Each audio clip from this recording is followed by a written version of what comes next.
الحمد لله رب العالمين والصلاة والسلام على سيد الأنبياء والمرسلين محمد النبي الأمي وعلى آله وأصحابه وأزواجه وذرياته ومن تبعهم بإحسان إلى يوم الدين. أما بعد، فعن أبي هريرة عن النبي صلى الله عليه وسلم قال: سبعة يظلهم الله في ظله يوم لا ظل إلا ظله: الإمام العادل، وشاب نشأ في عبادة ربه، ورجل قلبه معلق في المساجد، ورجلان تحابا في الله اجتمعا عليه وتفرقا عليه، ورجل طلبته امرأة ذات منصب وجمال فقال إني أخاف الله، ورجل تصدق فأخفى حتى لا تعلم شماله ما تنفق يمينه، ورجل ذكر الله خاليا ففاضت عيناه. رواہ البخاری۔ حضرت ابو ہریرہ رضی اللہ تعالیٰ عنہ روایت کرتے ہیں نبی صلی اللہ علیہ وسلم سے کہ آپ نے فرمایا: سبعۃ یظلھم اللہ فی ظلہ یوم لا ظل الا ظلہ. 7 قسم کے لوگ ہوں گے یا 7 صفات والے لوگ ہوں گے مومن، جن کو اللہ تعالیٰ اپنی رحمت کے سائے میں جگہ عطا فرمائیں گے قیامت کے دن، جس دن اللہ کی رحمت کے بغیر کوئی سایہ نہیں ہوگا. الامام العادل، وہ حکمران جو عدل کرنے والا. وشاب نشأ فی عبادت ربہ، اور وہ جوان جس کی اٹھان اور جس کی جوانی اپنے رب کی بندگی میں گزرتی ہے. وَرَجُلٌ قَلْبُهُ مُعَلَّقٌ فِي الْمَسَاجِدِ، اور وہ شخص جس کا دل مسجدوں کے ساتھ جڑا ہوا ہو، متعلق ہو. وَرَجُلَانِ تَحَابَّا فِي اللَّهِ اجْتَمَعَا عَلَيْهِ وَتَفَرَّقَا عَلَيْهِ، اور وہ 2 مومن جو اللہ کی محبت کی بنیاد پر ایک دوسرے کے ساتھ ملتے بھی ہیں اور الگ ہوتے ہوئے بھی ان کے دلوں میں ایک دوسرے سے اللہ کے لیے محبت ہوتی ہے. وَرَجُلٌ طَلَبَتْهُ امْرَأَةٌ ذَاتُ مَنْصِبٍ وَجَمَالٍ، اور وہ شخص جسے دعوت دے گناہ کی دعوت ایک ایسی عورت جو منصب اور جمال دونوں والی ہوں، بلند مقام والی، معاشرے میں ایک حیثیت والی، اور مال والی اور حسن والی. فقال انی اخاف اللہ، تو اس کے جواب میں مومن یہ کہے کہ میں تو اللہ سے ڈرتا ہوں.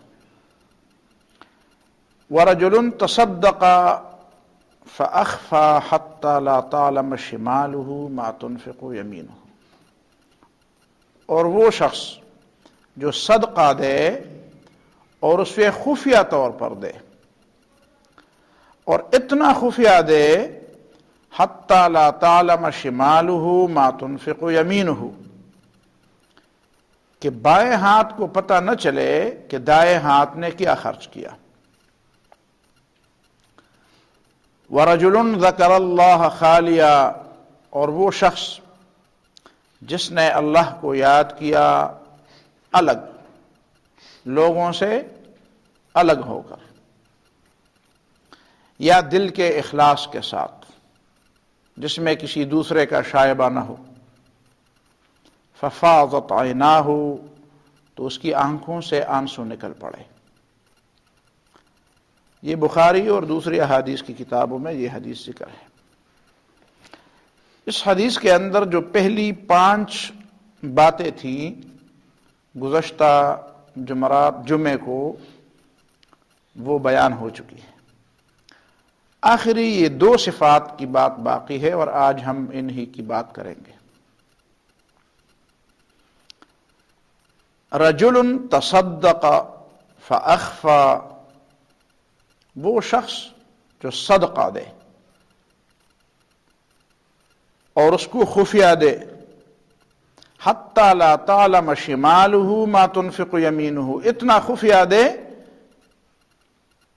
کہ بائیں ہاتھ کو دائیں ہاتھ کا پتہ نہیں چلتا۔ ظاہر ہے کہ دینا تو دائیں ہاتھ سے ہے، اور دائیں ہاتھ سے عمل کرنا مستحب ہے، لیکن باقی چیزوں میں بھی، مثال کے طور پر آپ کپڑے پہنتے ہوں، جوتا پہنتے ہوں، تو دائیں ہاتھ سے تیامن، جس کو کہتے ہیں عربی زبان میں تیامن کہتے ہیں، دائیں ہاتھ سے شروع کرنا، دائیں طرف سے شروع کرنا، یہ استحباب کا درجہ رکھتا ہے، کوئی لازم اور فرض چیز نہیں ہے۔ اس کو اگر آپ اس کی خلاف ورزی کریں تو آپ پہ کوئی گناہ نہیں ہے، لیکن مستحب اس طرح ہے۔ امام ابو حنیفہ رحمہ اللہ کے بارے میں نے پڑھا، وہ کہتے ہیں میں نے ایک مسئلہ حجام سے سیکھا۔ میں حجام کے سامنے بیٹھا، اس نے میرے بال ٹھیک کرنے شروع کر دیے، تو میں نے بایاں جانب اس کے آگے کر دیا، تو حجام نے مجھے کہا نہیں امام صاحب دایاں جانب آگے کر دو، اس لیے کہ تیامن مستحب ہے۔ ایک زمانہ تھا، ایک دور تھا، عام لوگوں کو بھی مسئلے معلوم ہوتے تھے، عام لوگوں کو مسئلے معلوم ہوتے تھے۔ ایک دور تھا کہ ایسے لوگ جو بالکل عام لوگ اس کو کسی شمار میں نہیں رکھتے تھے، ان کو بھی کافی چیزوں کا پتہ ہوتا تھا۔ علم، یہ اسلام علم کی تحریک ہے، اسلام علم کی تحریک ہے۔ یہ ادب عربی میں نے ایک قصہ سنا ہے، پڑھا ہے۔ ایک تو وہ مجنون ہے جو بنی عامر کا مجنون تھا، قیس۔ اس کے بعد بھی تاریخ میں کئی مجانین کا ذکر ہے۔ تو ایک مجنون اسلامی دور میں بھی ایک مجنون تھا، اس کو آپ چھوڑیں کہ وہ کس زمانے میں تھا، تو ایک جگہ بیٹھا تھا اور قبر میں، قبرستان میں اس نے دونوں ٹانگیں لٹکائی تھی۔ ایک شخص کیا اس پہ گزر ہوا، تو اس نے کہا مجنون یہاں کیا کرتے ہو؟ اس نے کہا بس ایسے لوگوں سے میرا واسطہ ہے کہ میں اگر ان کے ساتھ رہتا ہوں تو یہ مجھے تکلیف نہیں دیتے، اور ان سے غیر حاضر رہتا ہوں تو میری غیبت نہیں کرتے، بس اچھے لوگ ہیں، بس ان کے ساتھ میں خوش ہوں۔ بڑی زبردست، یہ مجنون ہے، معاشرہ اس کو پاگل کہتا ہے۔ پھر اس نے، مجنون نے اس سے کہا تمہاری جھولی میں کیا ہے؟ اس کے ساتھ جھولی میں کوئی چیز نظر آ رہی تھی۔ اس نے کہا میرے پاس تو کشمش ہے، تو ایک دانہ کشمش کا اس نے مجنون کی طرف پیش کیا، اس کو دے دیا۔ تو مجنون نے آگے سے کہا ثانی اثنین اذ ہما فی الغار، تو اس شخص نے 2 دانے اس کو دے دیے۔ تو پھر مجنون نے کہا ما یکون من نجوى 3 الا هو رابعهم، تو اس نے 3 اور پھر 4 دے دیے۔ پھر مجنون نے کہا ولا 5 الا هو سادسهم، تو اس نے 5-6 پیش کیے۔ پھر اس نے کہا وَيَقُولُونَ 7 وَثَامِنُهُمْ كَلْبُهُمْ، تو اس نے 7-8 پیش کیے۔ پھر مجنون نے کہا وَكَانَ فِي الْمَدِينَةِ 9 رَهْطٍ يُفْسِدُونَ فِي الْأَرْضِ، اس نے 9 دانے پیش کیے۔ پھر اس نے کہا تِلْكَ 10 كَامِلَةٌ، اس نے 10 پیش کیے۔ اس نے پھر کہا انی رأیت 11 کوكبا والشمس والقمر، اس نے 11 پیش کیے۔ آخر اس کو مجنون نے پھر کہا کہ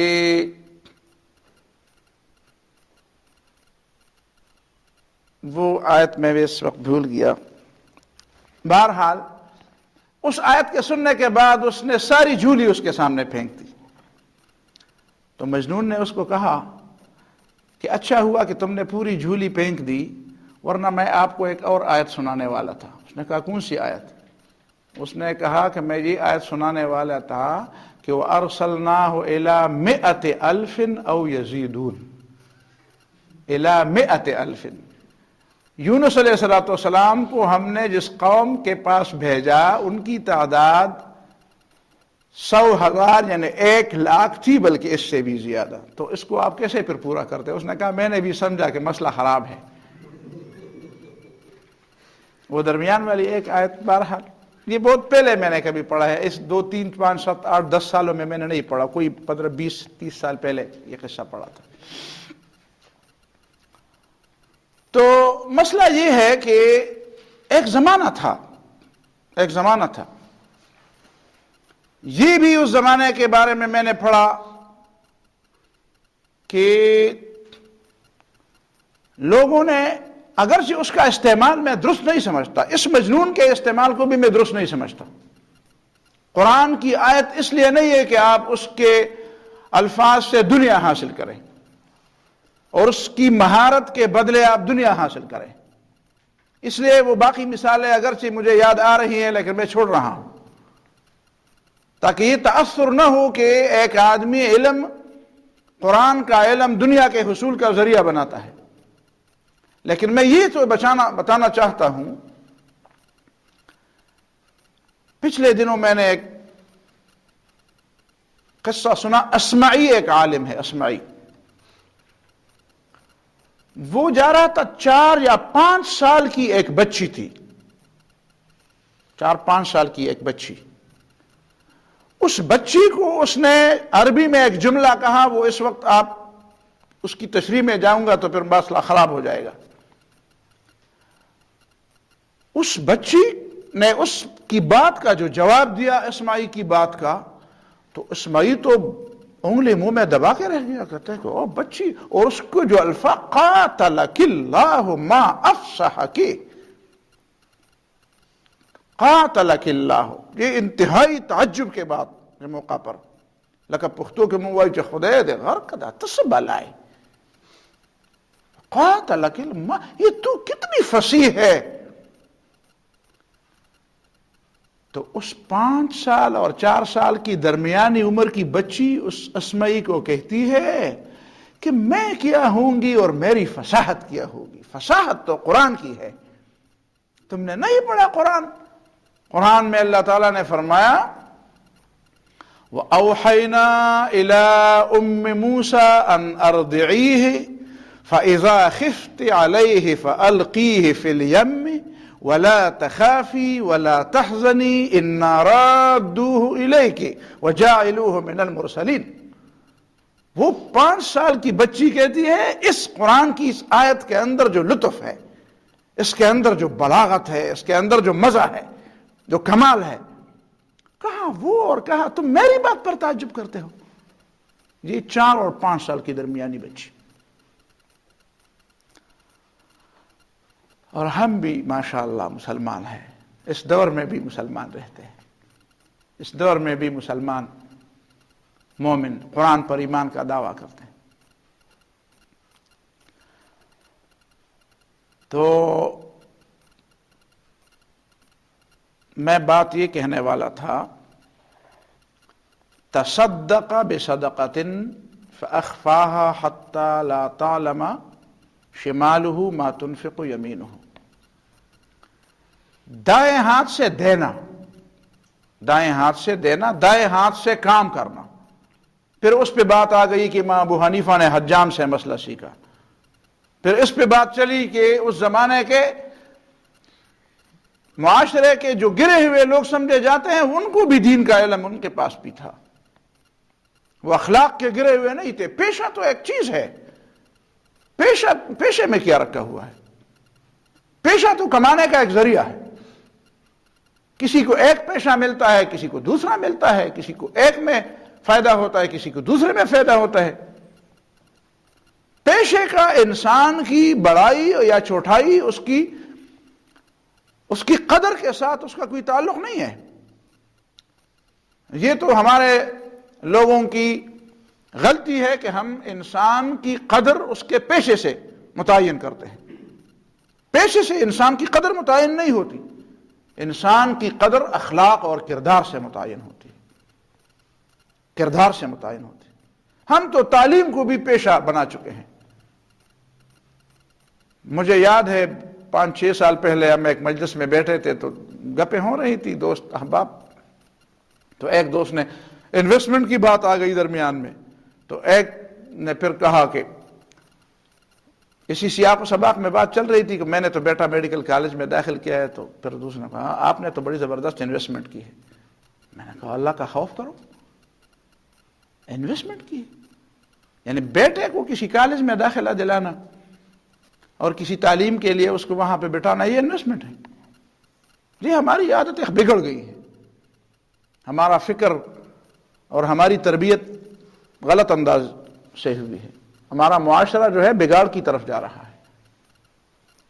تعلیم بھی ہمیں نہیں بتاتی کہ انسان کردار سے بنتا ہے، تو وہ تعلیم تو نہیں ہوئی نا، وہ تو جہالت ہوئی۔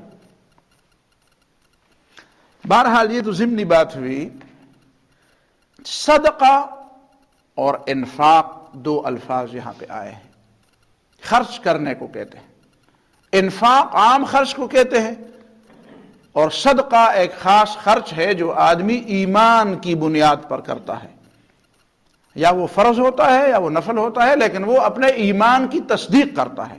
صدقے کو صدقہ اس لیے کہتے ہیں کہ یہ تصدیق ہے اس عقیدے کی، اس کردار یا اس دین کی تصدیق ہے، اس نظریے کی تصدیق ہے جس نظریے پر آدمی ایمان رکھتا ہے۔ اس وجہ سے صدقے کو صدقہ کہتے ہیں۔ ہمارے ذہن کے اندر تو یہ کہ صدقہ کا مطلب یہ ہے کہ میرے سر کا صدقہ، سر کا صدقہ، پشتو میں اس طرح کہتے ہیں نا، سر صدقہ، میرا سر بچ جائے، یہ بھی اچھا تصور ہے۔ حدیث میں یہ بات آئی ہے، الصدقۃ تطفئ غضب الرب، صدقہ اللہ تعالیٰ کے غصے کو ٹھنڈا کرتا ہے، صدقہ غصے کو ٹھنڈا کرتا ہے۔ ابھی میں نے ظہر کے بعد 2 حدیثیں پڑھی، ایک حدیث میں آئی کہ پرانے زمانے کی ایک عورت تھی، یا شاید وہ کسی نے نبی صلی اللہ علیہ وسلم کی طرف منسوب کیا، کسی اور کی بات ہوگی تو اس زمانے کی بات ہوگی، کہ ایک عورت کا بچہ شیر اٹھا کے لے گیا۔ اب اس عورت کے ہاتھ میں روٹی کا ایک ٹکڑا تھا، شاید بچے کو دے رہی تھی۔ اب وہ بھاگے بھاگے جا رہی ہے، راستے میں ایک مسافر ملتا ہے، کہتے ہیں میں بھوکا ہوں، آپ کے پاس روٹی ہے مجھے دے دو۔ وہ یہ نہیں کہتی کہ تپسے میں تپسے، میں کیا کرنا چاہتی ہوں تو کیا کرنا چاہتا ہے، فوراً اس کو کہتے ہیں اللہ کے نام لے لو، وہ دے دیتے۔ جب وہ شخص وہ روٹی اس فقیر کو دے دیتی ہے، وہ عورت چند لمحوں کے اندر وہ شیر اب اس کے بچے کو اٹھا کر اس کے قریب لا کے رکھ دیتی ہے۔ اور ایک دوسری حدیث میں نے پڑھا، یہ پرانے زمانے کی بات ہے، رسول اللہ صلی اللہ علیہ وسلم نے فرمایا، عیسائیوں کا ایک راہب تھا جو اپنی جھونپڑی میں بیٹھا 60 سال تک اللہ کی عبادت کرتا رہا، جھونپڑی سے نہیں نکلا۔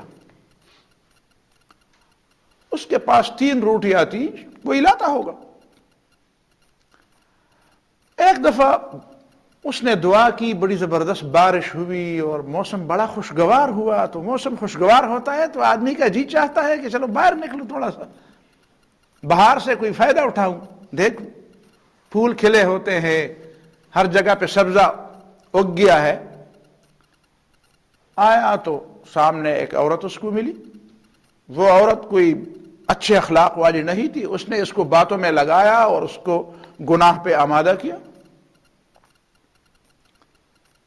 جب اس کو پتہ چلا کہ میرے سے تو غلطی ہو گئی، بہرحال پشیمانی کی حالت میں جا رہا تھا، اس کے پاس 2 روٹیاں تھی، ایک فقیر آدمی آیا اس نے کہا میں بھوکا ہوں. اس نے کہا چلو میں نے تو کوئی نہیں کی تو میری ویسی بھی غارت ہو گئی, جی تم تو لے لو, یہ روٹی ہے تو تم لے لو, شاید اس سے میری کوئی بات بن جائے گی. تو اس کے بارے میں رسول اللہ صلی اللہ علیہ وسلم کا تبصرہ یہ تھا کہ جب اس کے اعمال اللہ کے ہاں پیش ہوئے تو اس کے 3 اعمال تھے بس. ایک وہ 60 سال کی عبادت تھی جو اس بدعملی کی وجہ سے غارت ہو گئی, اس میں تو کچھ بھی نہیں بچا. یہ تو اتنا بڑا گناہ ہے, یہ اتنا بڑا گناہ ہے کہ اس گناہ کی وجہ سے اس کی 60 سال کی عبادت غارت گئی. لیکن اس کے بعد اس نے جو 2 روٹیاں ایک بھوکے آدمی کو دی, اس سے اس کا یہ گناہ معاف ہو گیا. وہ گناہ معاف ہوا جس گناہ نے اس کی 60 سالہ عبادت کو غارت کیا تھا. اس کا مطلب یہ ہے کہ صدقہ کسی کی ضرورت پوری کرنا, کسی بھوکے کو کھانا کھلانا, کسی ضرورت مند کی ضرورت پوری کرنا, یہ بہت بڑی عبادت ہے, بہت بڑی عبادت ہے. لیکن یہ ایمان کے بعد, ایمان والے کے لیے بڑی عبادت ہے. ایمان نہ ہو تو ظاہر ہے کہ پھر تو دنیا کے لیے وہ کرتا.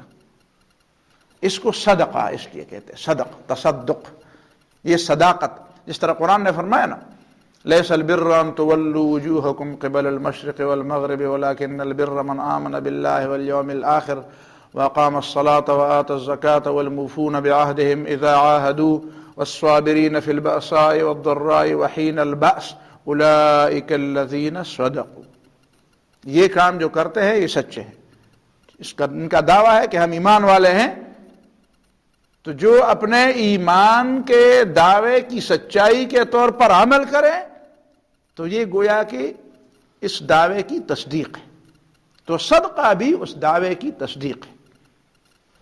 اور اس کو انفاق بھی کہتے ہیں. انفاق, خرچ کرنا. نفق سرنگ بنانے کو کہتے ہیں. فَإِنِ اسْتَطَعْتَ أَن تَبْتَغِيَ نَفَقًا فِي الْأَرْضِ. نفق, سرنگ. اس کا مطلب یہ ہے کہ ایک جگہ بند ہے اور آپ سرنگ راستہ بنا لیتے ہیں نکلنے کے لیے. لوگ جیلوں میں سرنگ کر کے نکلنے کا راستہ بناتے ہیں. تو انفاق, جہاں پہ کوئی راستہ نہ ہو وہاں پہ خرچ کرنے سے ایک راستہ نکل آتا ہے. گویا کہ آپ کسی جیل کے اندر ہیں اور جیل کے اندر آپ نے دیوار میں سوراخ کیا اور اس سے نکل گئے. اسی وجہ سے اس کو انفاق کہتے ہیں. اور اگر ایک اور معنی لیا جائے تو آپ نفاق کو بھی جانتے ہیں. نفاق, منافقت. تو حمزہ عربی زبان میں سلب کے لیے آتا ہے, کاٹتا ہے. کبھی کبھی حمزے کا معنی ہوتا ہے. تو انفاق کا معنی یہ ہے وہ عمل جو آدمی کے دل سے نفاق کو ختم کرتا ہے. نفاق کی بنیاد کیا ہے؟ مال کی محبت.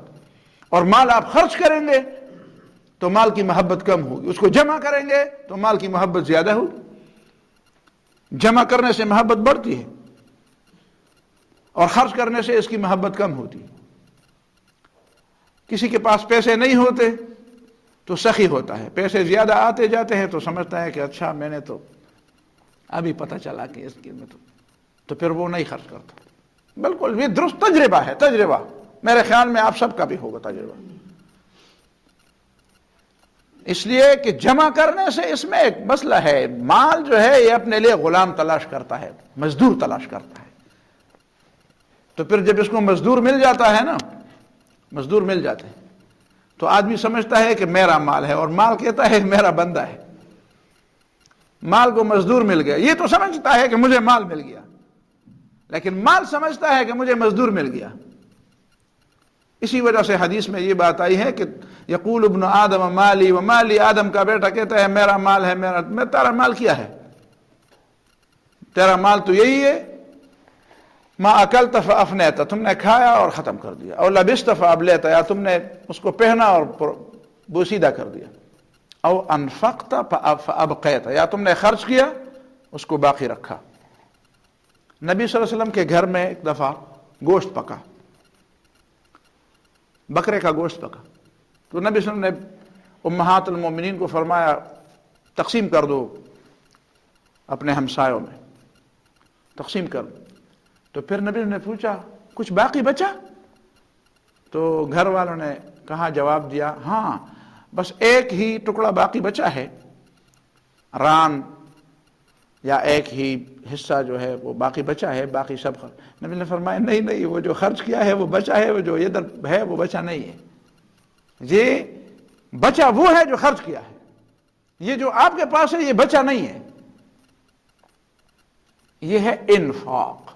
منافق دنیا کے لیے منافق ہوا کرتے تھے، قرآن نے ان پر تبصرہ کیا، انہوں نے پہلے اتنا مال کبھی نہیں دیکھا تھا مدینہ منورہ میں، یہ مال، یہ خزانے جو آتے تھے، ایک دفعہ بحرین سے خزانہ آیا، رسول اللہ صلی اللہ علیہ وسلم نے پوری مسجد میں اس سونے کے سکوں کو اس طرح پھیلا دیا، لوگ تماشے کے لیے دیکھتے تھے، ایسا مال کسی نے دیکھا نہیں تھا، اسی کو دیکھ دیکھ کر لوگ منافق ہو رہے تھے کہ سارا مجھے دے دیا۔ قرآن نے ان پر تبصرہ کیا ہے، وَمِنْهُمْ مَنْ يَلْمِزُكَ فِي الصَّدَقَاتِ، ان میں کچھ لوگ ہیں جو تم پر الزام لگاتے ہیں کہ تم صدقے کی تقسیم میں انصاف نہیں کرتے، اور بات اصل میں کیا ہے، قرآن بڑی زبردست کتاب ہے، ایسے حقائق انسانوں کے سامنے، انسانوں کی آنکھیں کھل جاتی ہیں۔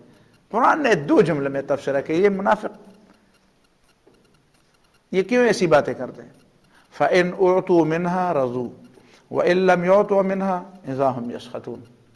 اصل مسئلہ یہ ہے کہ ان کو دیا جائے جو یہ چاہتے ہیں تو پھر تقسیم ٹھیک ہے، لیکن اگر ان کو وہ نہ دیا جائے جو یہ چاہتے ہیں، اذا ہم یسخطون، پھر یہ غصہ ہوتے ہیں۔ ان کو اس سے غرض نہیں ہے کہ کس کو حق ملا اور کس کو نہ ملا، ان کو غرض اس لیے ہے کہ جو کچھ ہے اور میرے سامنے یہ سب کچھ مجھے ملے۔ تو صدقے اور انفاق کی بات میں نے کی۔ اس کے بعد دوسری بات کہ صدقہ تو دینا چاہیے، کیسے دینا چاہیے؟ اس حدیث میں یہ بات آئی ہے کہ تصدق بصدقۃ فاخفاها، صدقہ دیا خفیہ طور پر دیا، اور اتنا خفیہ دیا حتی لا تعلم شمالہ ما تنفق یمینہ، کہ بائیں ہاتھ کو پتہ نہ چلے کہ دائیں ہاتھ نے کیا خرچ کیا۔ 2 باتیں اس میں پیش نظر رہنی چاہیے۔ قرآن مجید میں بھی ہے کہ خفیہ طور پر صدقہ دینا بھی ٹھیک ہے اور علانیہ صدقہ دینا بھی ٹھیک، سرا وعلانیۃ، ان الذین یتلون کتاب اللہ واقاموا الصلاۃ وانفقوا مما رزقناہم سرا وعلانیۃ یرجون تجارۃ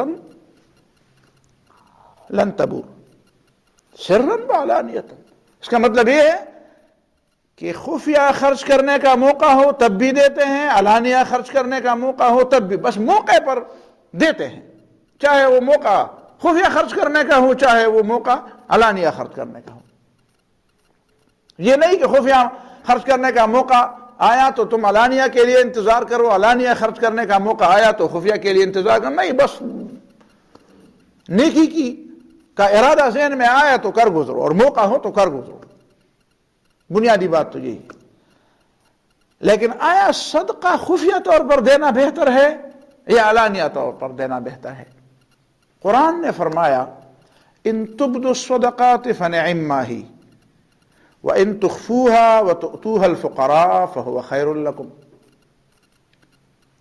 اگر تم کھلے اور علانیہ طور پر صدقہ دیتے ہو یہ بھی اچھا ہے، وَإِن تُخْفُوهَا وَتُؤْتُوهَا الْفُقَرَاءَ، اگر تم فقیروں کو دیتے وقت اس کو خفیہ رکھو فَهُوَ خَيْرٌ لَكُمْ، یہ تمہارے لیے بہت بہتر ہے۔ اور یہاں حدیث میں تو خفیہ صدقہ کے بارے میں آیا، اس کو قیامت کے دن جگہ ملے گی فَأَخْفَاهَا۔ اسی وجہ سے اس میں 2 تطبیقیں ہیں، ایک تطبیق تو پرانے علماء نے کی ہے، اور ایک تطبیق میں اپنے استادوں کی طرف سے آپ کے سامنے اس کی تفصیل رکھوں گا، اور مجھے وہ زیادہ پسند ہے، دونوں ٹھیک ہیں۔ درست بات یہ ہے کہ ایک تطبیق تو یہ بات یہ آتی ہے کہ صدقہ فرض ہے یا نفل ہے، زکوٰۃ دیتے ہو، کوئی صدقہ واجبہ ہے، صدقہ فطر ہے، تو اس کو علانیہ دینا چاہیے تاکہ کسی کو معلوم نہ ہو، کسی کو یاد نہ ہو تو وہ اس کو بھی یاد ہو جائے، اور کسی کے اوپر الزام بھی نہ آئے کہ یہ صدقہ نہیں دیتا، یہ زکوٰۃ نہیں دیتا۔ اس میں بھی وہ اس بات کو آپ ملحوظ رکھے کہ خفیہ اور علانیہ دونوں، لیکن اس میں تو ایک فقہی مسئلہ بھی آ جاتا ہے کہ اموال دو قسم کے ہیں، ایک کو کہتے ہیں اموال ظاہرہ، ایک کو کہتے ہیں اموال باطنہ۔ اموال ظاہرہ کا معنی یہ ہے کہ وہ مال جو حکومت کے علم میں آتے ہیں،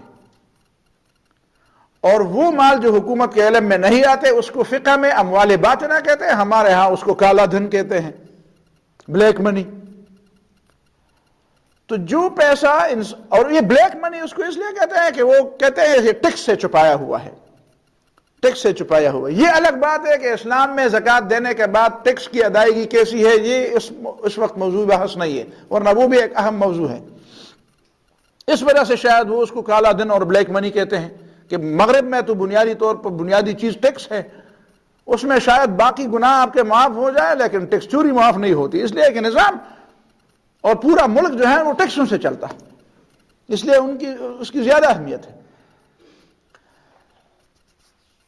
تو لوگوں نے یہ تطبیق کی ہے کہ فرض صدقہ آپ دیں تو کھلے طور پر دیں، ایک تو اس حکومت کو دینا پڑتا ہے اور حکومت کے علم میں وہ چیزیں ہوتی ہیں، اور خفیہ مال جو آدمی کے پاس ہوتا ہے اس کا صدقہ خفیہ طور پر دینا، جو فرض کے بجائے نفل کی بات کرتا ہوں، جو فرض صدقہ ہوتا ہے وہ علانیہ دینا چاہیے، جو نفل صدقہ ہوتا ہے اس کو خفیہ دینا چاہیے۔ کسی نے یہ تطبیق کی اور تقریباً عام مفسرین اور محدثین نے یہ تطبیق کی ہے۔ لیکن ایک تطبیق یہ بھی ہے کہ اجتماعیت کو دیتے ہو یا فرد کو دیتے ہو، اگر کوئی شخص اجتماعیت کو دیتا ہے، ایک مسلمانوں کی ایک اجتماعیت ہے، ایک تنظیم ہے مسلمانوں کی، تو اس تنظیم کو آدمی یا مسلمانوں کی ایک دوسری اجتماعیت ہے، مثال کے طور پر حکومت ہے، حکومت کو دینے اور کسی مسلمانوں کی کسی نظم اور کسی تنظیم کو دینے کے لیے تو چاہیے کہ تنظیم کے ذمہ داروں کو پتہ ہو کہ یہ پیسہ کہاں سے آیا، اور اس تنظیم پر اعتماد کرنے والوں کو بھی پتہ ہو کہ میں جس تنظیم سے وابستہ ہوں اس کے وسائل اور ذرائع اور اس کے ذرائع آمدن کیا ہے۔ ضروری نہیں ہے کہ دینے والا بالکل کھل کر دے دے، لیکن کم سے کم لوگوں کو پتہ ہونا چاہیے، کسی طریقے سے اس کو پتہ ہونا چاہیے۔ آج کل مدارس کے بارے میں لوگ کہتے ہیں کہ مدارس کے لیے پیسے کہاں سے آتے ہیں، یہ تو مشکوک قسم کی باتیں بھی ہو سکتی ہے، کون دیتا ہے؟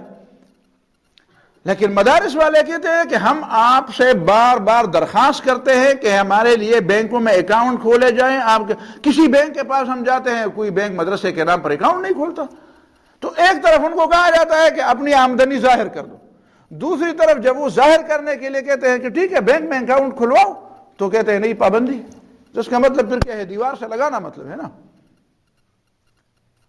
بہرحال اس وقت وہ باتیں میری پیش نظر نہیں ہے، لیکن میں یہ کہنا چاہتا ہوں کہ اگر بینک میں اکاؤنٹ کھلا ہو، مثال کے طور پر کسی اسلامی بینک میں، اس لیے کہ ابھی تو موقع ہے لوگوں کے پاس، یا اس کی رسید ہو یا اس کے حسابات میں باقاعدہ نام درج ہو، تو جو آدمی اس تنظیم پر اعتماد کرتا ہے اسے پتہ چل جاتا ہے کہ بھائی یہ اس کے لیے پیسے کہاں سے آتے ہیں۔ لیکن آپ مجھے ایک نظم میں آنے کی دعوت دیتے ہیں کہ بھائی میری تنظیم میں شامل ہو جاؤ، اور میں جب پوچھتا ہوں کہ آپ کے جو کروڑوں اربوں اخراجات ہوتے ہیں، کچھ لوگوں کے اخراجات اتنے ہیں، مجھ سے ایک شخص ملا، عرب تھا وہ مجھے کہتے ہیں میں فلان جگہ پہ چلا گیا، وہاں پہ صرف فروٹ جو تقسیم ہوتی ہے وہ ایک عرب ملک کے بجٹ سے بالا بات ہے، ہمارے دماغ میں نہیں آتی، کہاں سے آتی ہے یہ چیز؟ تو میں تو اس کی بات کو سمجھ گیا، میں نے اسی تنظیم کے ایک شخص کی طرف اشارہ کیا، میں نے اس بات کو وہ جانتا ہے، میں جا کر اس سے پوچھوں۔ میرا مطلب یہ تھا کہ وہ سمجھ جائے کہ لوگ آپ کے بارے میں کیا کہتے ہیں۔ تو مجھے حق ہے کہ آپ مجھے دعوت دیتے ہیں کہ میرے ساتھ چلو، مجھے حق ہے کہ میں بتاؤں کہ آپ کس کے اشاروں پر چلتے ہیں، آپ کی فیڈنگ کون کرتا ہے۔ اور ظاہر ہے کہ جو لوگ آپ کو پیسے دیتے ہیں وہ لوگ آپ کو صرف پیسے نہیں دیں گے، کیا لوگ جو پیسے دینے والے ہیں آپ کو پتہ نہیں ہے پیسے کے ساتھ وہ کچھ شرائط بھی دیتے ہیں، پیسے کے ساتھ وہ کچھ ہدایات بھی دیتے ہیں، بغیر ہدایات کے کوئی دیتا ہے پیسہ؟ ہاں مسلمان اللہ تعالیٰ کی رضا کے لیے دیتا ہے تو بتائیں، اگر وہ مسلمان ہے اور اللہ کی رضا کے لیے دیتے ہیں تو ٹھیک ہے، ہمیں پتہ چل جائے گا کہ کیا۔ اور ایک فرد کو دیتے وقت پھر اس کو خفیہ دینا چاہیے، اس لیے کہ ایک اجتماعیت اگر گمراہی کے راستے پر چلے تو اس کے نقصانات بہت زیادہ ہیں، ایک فرد اگر گمراہی کے راستے پر چلے تو اس کے اتنے نقصانات نہیں۔ پھر دوسری بات عزت نفس کی ہے، وہ جو کچھ لوگ ہم اسلام کے صدقے کے نظام پر اعتراض کرتے ہیں، یہ سیکولر لوگ بھی اعتراض کرتے ہیں، کمیونسٹ لوگ بھی اعتراض کرتے ہیں، اسلام میں صدقات کا نظام ہے، صدقات سے تو آدمی کی عزت نفس مجروح ہوتی ہے۔ تو عزت نفس تو تم جانتے ہی نہیں ہو، کوئی سیکولر آدمی عزت نفس کیا جانے، سیکولر کا عزت نفس کے ساتھ کیا تعلق ہے؟ دا مچانو دا گبینانو سرسدی، ہاں جی، وہ مکھی جو ہے اس کا شہد کے ساتھ کیا تعلق ہے؟ شہد کی مکھی نہیں، وہ دوسری مکھی، وہ عزت نفس کیا جانے۔ نبی صلی اللہ علیہ وسلم نے سب سے پہلے کسی فقیر کی عزت نفس کا خیال رکھا کہ فَأَخْفَاهَا حَتَّى لَا تَعْلَمَ شِمَالُهُ مَا تُنْفِقُ يَمِينُهُ۔ یہ تو ہم غلط کرتے ہیں کہ پھر کسی کو کچھ تھوڑا بہت دیتے ہیں تو اس کی تصویریں اتار کر پھر رسالوں میں بھی دیتے ہیں، اور پھر کیا کرتے ہیں، کہتے ہیں جی لوگ پیسے نہیں دیتے اگر ہم یہ نہ کریں، تو اس کا مطلب یہ ہے کہ اعتماد نہیں ہے نا تمہارے اوپر اعتماد نہیں ہے، صرف تصویر پر اعتماد ہے، تو تم گولی مارو ایسے اعتماد کو، کیا کرتے ہو ایسے اعتماد؟ ابھی اس مرتبے پر نہیں پہنچے ہو تو نہ کرو، وہ نہ دے تو نہ لو۔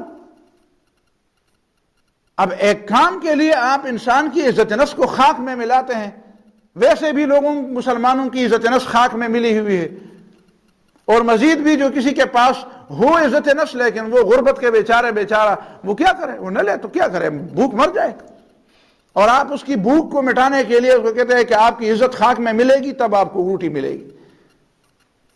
تو یہ کوئی درست طریقہ ہے؟ تو انسانیت کے قتل کے مترادف ہے، میں سمجھتا ہوں۔ تصدق بصدقۃ، صدقہ دینا چاہتے ہو تو چپکے سے دے دو۔ کچھ لوگوں نے ایسا کیا تھا، تاریخ میں ہم نے پڑھا ہے، ایک آدمی مر گیا، کچھ لوگوں کو بعد میں پتہ چلا بھائی اچھا ہمارے گھر میں سودا آتا تھا، ہم صبح اٹھتے تھے ہمارے گھر کے صحن میں پیسے پڑے ہوتے تھے، ہم بار بار معلوم کرنا چاہتے تھے کون دیتا ہے، پتہ چلا فلان آدمی جو مر گیا ہے نا اس کے بعد پھر وہ پیسے نہیں آئے، اچھا یہ وہ آدمی تھا۔ بھائی اللہ کے لیے دینا چاہتے ہو نا تو اللہ کے لیے دیتے ہو تو اللہ کو تو پتہ ہے نا، تو رات کی تاریکی میں پھر جا کے دے دو تو کیا تم کیا سمجھتے ہو کہ اللہ کو پتہ نہیں چلے گا؟ اگر دنیا کے انسانوں کے لیے دینا ہے تو پھر تو دینے سے نہ دینا بہتر ہے۔ تصدق بصدقۃ فأخفاها، اکبر علی صاحب نے مجھے بتایا کہ ترکی میں شیشان کے لوگوں کے لیے جو وہاں پہ رہتے تھے، چیچنیا والوں کے لیے، وہاں کے مسلمان باقاعدہ رات کی تاریکی میں گھر کی تمام ضروریات ایک بوری میں بند کر کے ہر آدمی کے دروازے کے ساتھ رکھتے تھے، اور ایک آدمی کو یہ پتہ نہیں چلتا کہ یہ کون دیتا ہے۔ اس میں چھوٹی ضرورت سے لے کر بڑی سے، اور کبھی اس میں پیسے بھی پڑے ہوتے تھے، اور کسی کو ہاتھ کسی کے سامنے پھیلانے کی ضرورت نہیں ہوتی تھی۔ یہ لوگ ہوتے ہیں، یہ مومن لوگ ہیں۔ پتہ نہیں ہم نے کیا سیکھا ہے، مومن تو ہے الحمدللہ، لیکن پتہ نہیں ہمارے ایمان کی حرارت پھر ہمیں اس طرح کے اعمال پر آمادہ کیوں نہیں کرتی۔ ہم تھوڑی سی نیکی کرتے ہیں، پھر ہماری خواہش ہوتی ہے کہ دنیا کو پتہ چلے، ڈنڈورا ہو جائے۔ کتنے لوگ ہیں کہ جو اگر ہمسایہ بھوکا مر رہا ہو تو اس کو نہیں دیتے، اور جہاں پہ نام بڑے بڑے پوسٹروں پہ لکھے جاتے ہیں اور بڑے بڑے بینروں پر نام لکھے جاتے ہیں اور بڑی بڑی جگہوں پہ نام، یہ جو ہم چھوٹے تھے ہمیں یاد ہے، ہمارے گاؤں میں اسپیکر نہیں ہوتی تھی، تو ہم چھوٹے تھے، تو جب اسپیکر مردان سے کبھی آ جاتی تھی کاٹلنگ کے دیہات میں تو بچے بڑے خوش ہوتے تھے، وہ اسپیکر راغلے لے اسپیکر، تو ہم اس کی بیٹریاں اٹھا کے پھرتے تھے۔ مجھے یاد ہے میں نے لونخوڑ تک بیٹری اٹھا کے اپنے کندھے پر میں لے گیا، اور پھر ان کو تکنیک آتی تھی، چھوٹے بچے ہوتے تھے، او فلان بچے نے اتنے پیسے دیا، خدای دی داسی کی، اور خدای دی داسی مور تلوی کی، اور دادی کو کچھ خاص الفاظ ہوتے تھے، قرآن خوانہ خدا دی قرآن خان الوی کی ہوتا قرآن خان بے مبدا قرآن خان استا قرآن خان ہمیں نہیں جانتے تھے قرآن خان کیا ہے، بعد میں پتہ اچھا قرآن خان کہ وہ قرآن کو پڑھے. اس میں پھر دوسرے بچوں کو وہ ملتی تھی، اس کا تو نام لیا میرا تو نام نہیں لیا، تو غارت ہو گیا. اس کا کیا مطلب تھا کہ کسی کا ثواب اور اجر ملتا ہے کہ نہیں، اس کو تو اپنے چندے سے غرض تھی. زبردستی لوگوں کو اس بات پہ آمادہ کرنا کہ تم غرق ہو جاؤ، تمہارا ثواب کچھ نہ ہو، تمہاری تربیت برباد ہو جائے، لیکن مجھے میرے جیب میں پیسے آ جائے. یہ کون سی بات ہوئی؟ اور تم کہتے ہو میں مدرسے کا نمائندہ ہوں، میں مذہبی نمائندہ ہوں. مذہبی نمائندہ ایسا ہوتا ہے لوگوں کی ایسی تربیت کرتا ہے. تم نے حدیث نہیں پڑھی، کوئی قرآن نہیں پڑھا. تو خیر وہ تو ہر مدرسے والے نہیں ہوتے تھے، وہ تو پتہ نہیں مدرسے والے ہوتے بھی تھے کہ نہیں ہوتے تھے، ہم کیا جانتے تھے ان کو. کسی نے اسپیکر پیدا کی اور ایک خوش آواز کو وہ نعتیں پڑھتے تھے. کبھی ہمیں بھی شوق ہوتا تھا تو ہم بھی کوئی نعت پڑھ لیتے تھے، لپے عطیے پڑھ لیتے تھے اور ان کا کام ہو جاتا تھا. عزت نفس کا لحاظ رکھا نبی صلی اللہ علیہ وسلم نے، اور عزت نفس کا ایسا لحاظ رکھا. اور پھر ایسے اگر عزت نفس ہی پر بات ہو جائے تو پھر وہ ایک الگ موضوع ہے. اسلام نے انسان کی عزت نفس کا کتنا خیال رکھا، اور اس کے لیے صرف اخلاق نہیں تھے، اس کے لیے قانون سازی تھی، اس کے لیے ضوابط تھے، اس کی باز پرس تھی. اور دوسری بات یہ ایک تصدق فأخفى حتى لا تعلم شماله ما تنفق يمينه ورجل ذكر الله خاليا، اور وہ شخص جو اللہ کو یاد کرے خالیا الگ بیٹھ کر. خالیا کے دو معنی ہیں. ایک تو یہ کہ لوگوں کے سامنے نہ ہو، اللہ کو یاد کرنا چاہیے، لوگوں کے سامنے بھی یاد کرنا چاہیے، لیکن اس میں جو دوسری کیفیت کی بات ہے وہ کیفیت خلوت میں ہو کہ آدمی کی آنکھوں سے آنسو نکل آئے. تو لوگوں کے سامنے آنسو نکل آئے وہ بھی ہوں گے، لیکن اس میں اس بات کا شائبہ تو ہے کہ شاید وہ لوگوں کے دکھانے کے لیے. مجھے یاد ہے ایک جگہ پہ یو کے میں عصر کی نماز میں نے ایک مسجد میں سفر میں تھے تو ایک مسجد میں جا کر ہم نے پڑھی تو مجھ سے ایک رکعت ہو گئی تھی. اس ایک رکعت کے لیے میں کھڑا ہوا تو جو امام صاحب تھا نا وہ لوگوں کو دیکھ کر اسی طرح آنکھوں میں بھی دیکھتا تھا کہ لوگ مجھے دیکھ بھی رہے ہیں کہ نہیں دیکھ رہے ہیں، اور روتا تھا دعائیں مانگ کر روتا تھا. اور مجھے اتنا غصہ آیا کہ میں نے اس نماز کو ختم کر میں نے کہا تمہارے پیچھے جو 3 رکعت پڑھی پتہ نہیں ہو گئی کہ نہیں ہو گئی. میں نے الگ جا کر میں نے الگ نماز پڑھ لی. یہ اس کا کیا مطلب ہے؟ تمہیں رونا آیا ہے تو بس کرو، چپ کرو، جاؤ اپنے خلوت خانے میں اپنے کمرے میں جا کر وہاں پہ رو. لوگوں کے سامنے کیوں روتے ہو؟ اور لوگوں کے سامنے یہ لمبی دعا مانگنا فرض ہے؟ یہ کوئی امامت اس کا حصہ ہے نماز کا؟ بھائی جب تمہیں رونا آیا ہے ٹھیک ہے، کبھی جلوت میں بھی اس نام کو رونا آتا ہے تو جا کر چھٹی کر لو، جاؤ وہ خوب اپنا دل خالی کر دو. لیکن یہ کون سا طریقہ ہے کہ لوگوں کو دیکھ کر روتے ہو؟ پتہ چلا اللہ کے لیے نہیں روتے ہو، کسی کے جیب میں پونڈ دے کے ہوں گے اس کے لیے روتے ہو. اور کیا ہے؟ ذکر اللہ خالیا، اس کو اللہ یاد آیا، خالیا الگ بیٹھے ہوئے. اور دوسری بات خالین کا معنی کیا ہے؟ خالین کہ دل بالکل مخلص خالص ہو، اس میں کسی اور چیز کا شائبہ نہ ہو، کسی اور چیز کا شائبہ نہ ہو. اور ذکر اللہ، اللہ کو یاد کیا، اس کا مطلب کیا ہے؟ 2 مطلبوں کی طرف متوجہ ہونا چاہیے. اللہ کا ذکر یہ خود انسان کے دل پر ایک کیفیت طاری کرتی ہے. ہمارے اور آپ کے دل، شاید آپ کے میں سے کسی کے دل پر اس طرح کی کیفیت ہو کہ صرف ذکر کی وجہ سے آدمی کے دل پر ایسی کیفیت طاری ہو جائے کہ آدمی کے آنسو نکل آئے. یہ بات تو درست ہے کہ انسان کو اپنا گناہ یاد آ جائے اور یہ سمجھے کہ میں اس گناہوں کا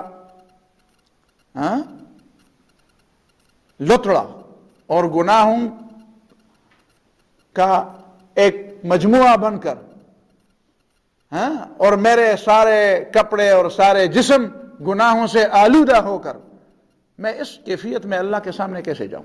ایک تو یہ کیفیت ہے، اس کیفیت میں تو رونا آتا ہے۔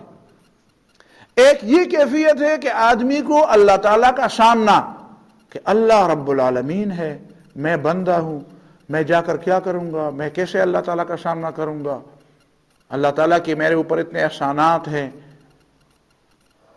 تو ان کیفیتوں میں کہ آدمی کو اپنے گناہ اور قیامت کی ہولناکی یہ چیزیں یاد آ جائے اور پھر آدمی کی آنکھوں میں آنسو آ جائے، یہ بات تو تقریباً سمجھ میں آنے والی آسان ہے، لیکن یہ بات سمجھنے کی بھی ہے کہ آدمی کو اللہ یاد آ جائے، آدمی اللہ کو یاد کر کے روئے، اور رونے کے بجائے یہ نہیں کہا کہ وہ چیخے مارے، ففاضت عیناہ، اس کی آنکھوں سے آنسو نکل آئے۔ ایسی ایک کیفیت میری بھی ہونی چاہیے، آپ کی بھی ہونی چاہیے، اور اس کیفیت کے لیے اپنی تربیت چاہیے۔ یہ ہر شخص پر منحصر ہوگا کہ ہم اپنی تربیت کیسی کریں، کس انداز سے اپنی تربیت کریں، کیسے ہم اللہ کو بار بار یاد کریں کہ وہ ہمارے دل پر اثر انداز ہو۔ لوگوں نے لکھا ہے یہ بات، زیادہ کثرت سے، ابھی ہم نے جو آیتیں سنی، یا ایھا الذین آمنوا اذکروا اللہ ذکرا کثیرا، مومنو اللہ کو یاد کرو، کثرت سے اللہ کو یاد کرو۔ آدمی جب کثرت سے بار بار اللہ کو یاد کرتا ہے، وہ کثرت سے یاد کرتا ہے۔ ہم تو کبھی یاد کرتے ہیں وَلَا يَذْكُرُونَ اللَّهَ إِلَّا قَلِيلًا، جس طرح منافقین۔ کثرت سے اللہ کو یاد کرو، دل میں وہ کیفیت ہمیشہ تازہ ہو۔ یہ ہے کثرت سے بات، دل کی کیفیت کے بارے میں، دل کے ذکر کے بارے میں، اس کی بات تو پہلے ہو گئی تھی۔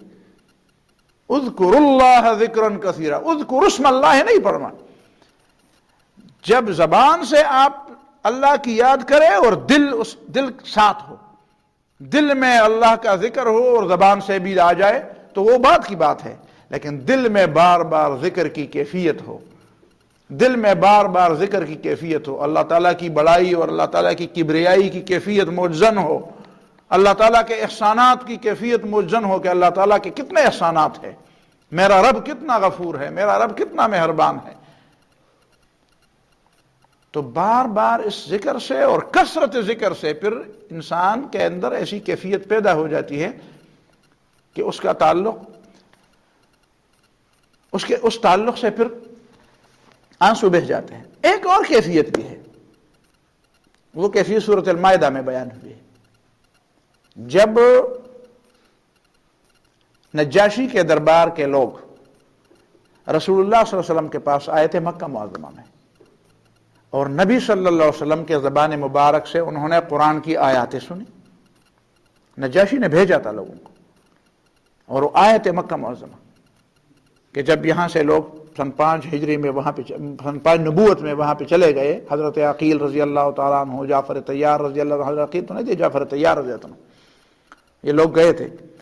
تو وہاں سے نجاشی نے جو کچھ سنا تھا تو اپنے لوگوں کو بھیجا مکہ معظمہ کہ جا کر معلوم کر لو صورتحال کیا ہے۔ وہ تو سمجھنے والے لوگ تھے اور اچھے سچے لوگ تھے، اور قرآن نے پھر ان کی کیفیت بیان فرمائی ہے۔ تو جب انہوں نے خود رسول اللہ صلی اللہ علیہ وسلم کی زبان سے قرآن کی تلاوت سنی تو پھر ان کے آنکھوں سے آنسو جاری ہوئے، سمجھتے تھے، اور مکے کے لوگ ان پر ہنستے تھے، دیکھو ہم یہاں پہ اس کو سمجھتے ہیں، نہیں مانتے، تم ادھر سے آئے ہو، بڑے سادے لوگ ہو، مذاق اڑاتے تھے۔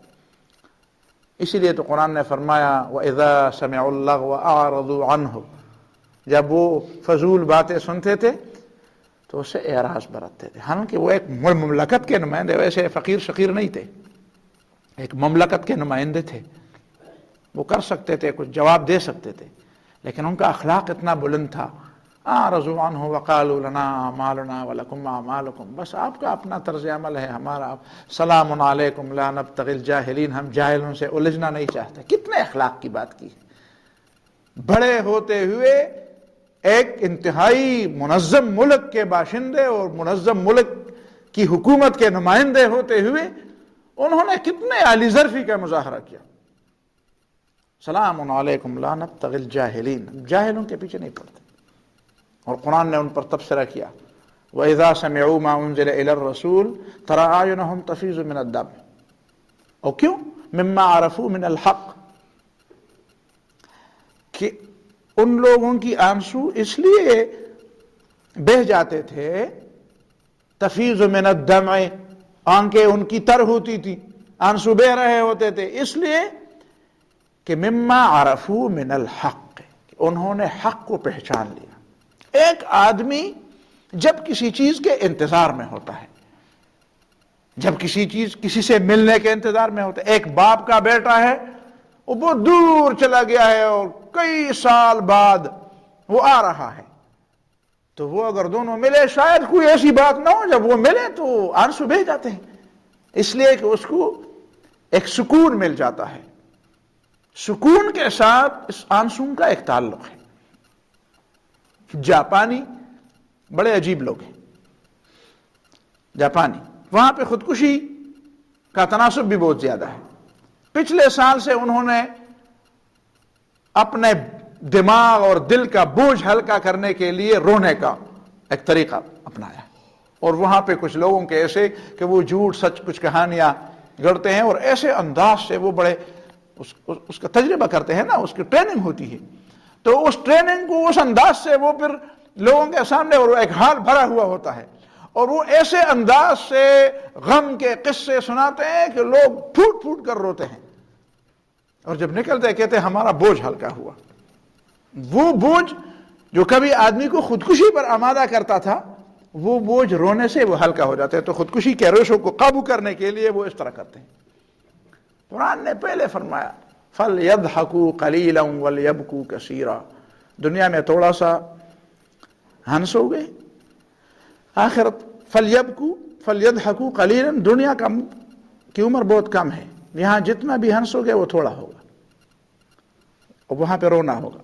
رونا اور ہنسنا، دنیا اور آخرت، بس انتخاب آپ کے ہاتھ میں. دنیا میں روتے ہو وہاں پہ ہنسو گے، دنیا میں ہنسو گے وہاں پہ رو گے، بس تمہاری مرض. ایک تھوڑی سی مدت میں تم ہنسنے کو وہ دو گے، ترجیح دو گے، تو یہ بہت کم ہوگا.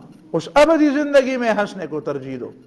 خوشی ابدی زندگی میں ہونی چاہیے، اور یہ تو ویسے بھی ختم ہونے والی زندگی ہے، اس میں رونا کیا، اس میں ہنسنا کیا. اس میں رو گے تو رونا بھی توڑا ہوگا، اور ہنسو گے ہنسنا بھی توڑا ہوگا. رونے کو اس لیے منتخب کرو، ہنسنے کے لیے اس کو منتخب کرو. وَرَجُلٌ ذَكَرَ اللَّهَ خَالِيًا فَفَاضَتْ عَيْنَاهُ، اس کی 2-3 کیفیتیں میں نے آپ کے سامنے بیان کی. تو یہ ایک کیفیت جو حق کو پانے کی کیفیت ہے کہ آدمی حق کی لذت محسوس کرے، حق کو پانے کی لذت پا جائے. اور حق تو ویسے بھی ہم نے پا لیا ہے، ہم تو مومن ہیں، لیکن پھر بھی نبی صلی اللہ علیہ وسلم فرمایا نا کہ ذاق طعم الایمان من رضی باللہ ربا، ایمان کا مزہ چکھ لے گا. وہ مزہ چکھنے کی بات جو ہے وہ بڑی زبردست ہے. ایسی کیفیت کے لیے جدوجہد کرنی چاہیے، کوشش کریں. یہ انفرادی باتیں ہیں، انفرادی طور پر ہم خود اپنے اس باغ کے مالی بن جائیں، اور ایسی کیفیت کہ ہمیں وہ سرور حاصل ہو، ہمیں وہ مزہ ملے، ہمیں وہ لذت مل جائے جو حق کو پانے کی لذت ہوتی ہے، اور اس لذت میں ہمیں وہ سرور ملے کہ اس سرور سے ہماری آنکھوں کے آنسو نکل آئے. تو یہ حق کو پہچاننے کے نتیجے میں بھی یہ ہوتا ہے. اس حدیث میں 7 چیزیں جو بیان ہوئی ہے، حافظ ابن حجر عسقلانی نے اس میں ایک بات کی ہے، وہ آخری بات کے طور پر میں آپ کے سامنے رکھتا ہوں. وہ یہ ہے کہ یہاں پہ رجل کا لفظ ہے، رجل ذکر اللہ، تو عورتیں کہیں گی کہ ہم، تو حافظ ابن حجر نے فرمایا اس میں عورتوں کا ذکر بھی ہے، مردوں کا ذکر بھی ہے، لیکن 2 جگہ ایسی ہیں کہ جو قابل توجہ. ایک امام عادل، وہاں پہ مرد ہے، عورت کی امامت نہیں ہے. کیوں نہیں؟ اس لیے نہیں کہ امامت بہت بڑا بوجھ ہے، اور عورتوں پر پہلے سے بوجھ بہت زیادہ ہے، اور اللہ تعالیٰ کسی پر اس کی ہمت اور اس کی صلاحیت سے زیادہ بوجھ نہیں ڈالتا. اللہ تعالیٰ عدل کرنے والا ہے اور لوگوں کو بھی کہتا ہے کہ تم عدل کرو. تو خود اللہ تعالیٰ نے عدل کیا کہ عورتوں پر جو پہلے جو بوجھ ہے وہ کافی ہے ان کے لیے، اور ان پر مزید بوجھ اللہ تعالیٰ نے نہیں ڈالا. یہ کوئی ایسا حق نہیں تھا کہ اللہ تعالیٰ نے گویا کہ ان سے چھین لیا ہے. یہ تو ایک فریضہ تھا، یہ تو ایک بوجھ تھا، ایک ذمہ داری تھی، اور اس ذمہ داری سے اللہ تعالیٰ نے خواتین کو مستثنیٰ کیا، اس لیے کہ پہلے سے ان کے بوجھ زیادہ ہے. کمانے سے بھی مستثنیٰ کیا. ان کے خرچے کے ذمہ دار خاوند کو، باپ کو، بھائی کو، ان کو قرار دیا. اچھا، تو ایک بات. دوسری چیز ہے کہ قلبہ معلق فی المساجد. تو حافظ ابن حجر فرماتے ہیں کہ یہاں بھی اگر قلبہ معلق فی المساجد کا معنی یہ ہے کہ وہ مسجدوں میں بار بار آتا جاتا ہے اور ہر نماز کے لیے مسجد جائے، تو یہ بھی اس لحاظ سے خواتین اس میں شامل نہیں ہے کہ خواتین کے لیے مسجد کی بجائے گھر میں نماز پڑھنا زیادہ اجر و ثواب کا باعث ہے، زیادہ اجر اس میں ہے. وَبُيُوتُهُنَّ خَيْرٌ لَهُنَّ. ان کے گھر ان کے نماز پڑھنے کے لیے زیادہ بہتر ہے، بغیر ضرورت کے وہ گھر سے باہر نہ نکلیں. نماز بھی ان کے مسجد کی بنسبت گھر میں زیادہ بہتر ہے. اگر وہ نکلنا چاہیں تو آپ منع نہ کریں، لیکن ان کے لیے گھر بہتر ہے. یہ دو استثناءات کے بعد باقی ساروں میں مرد بھی ہے، خواتین بھی ہے. تو آپ کہیں گے کہ وہ حدیث، وہ بات رجل دعته امرأة، وہ شخص جس کو ایک عورت نے گناہ کی دعوت دی ہو. کہتے ہیں حافظ ابن حجر عسقلانی اس میں وہ عورت بھی شامل ہے جسے مرد نے گناہ کی دعوت دی ہو، اس میں بھی دونوں شامل. تو یہ بات. اور اس نے ایک مثال دی ہے، شاب جمیل دعاہ ملک الی ان یزوجہ ابنتہ. بادشاہ نے ایک جوان کو پیغام دیا کہ میری بیٹی میں آپ کے نکاح میں دیتا ہوں. اس نے سمجھا کہ بادشاہ کی بیٹی میرے نکاح میں آ جائے تو میں تو پھر سارے دن ان کی خدمت ہی کروں گا، تو پھر کیا کروں گا؟ ظاہر ہے اس کو خوش کرنے کے لیے مجھے کتنے پاپڑ بیلنے پڑیں گے. تو اس نے سوچا کہ یہ تو میرے لیے مصیبت، میں تو سارے بس اسی کا بندہ ہی رہوں گا، اسی کا بندہ ہی رہوں. اس نے کہا انی اخاف اللہ، میں اللہ سے ڈرتا ہوں، پھر میری ذمہ داریاں پورے نہیں ہوں گی، میری ذمہ داریاں. حافظ ابن حجر العسقلانی فرمایا یہ اس میں شامل ہے. تو یہ دو تین باتیں اس میں تھی. اللہ تعالیٰ مجھے اور آپ کو سمجھ اور عمل کی توفیق عطا فرمائے. بارک اللہ فیکم وجزاکم اللہ خیرا. اللہ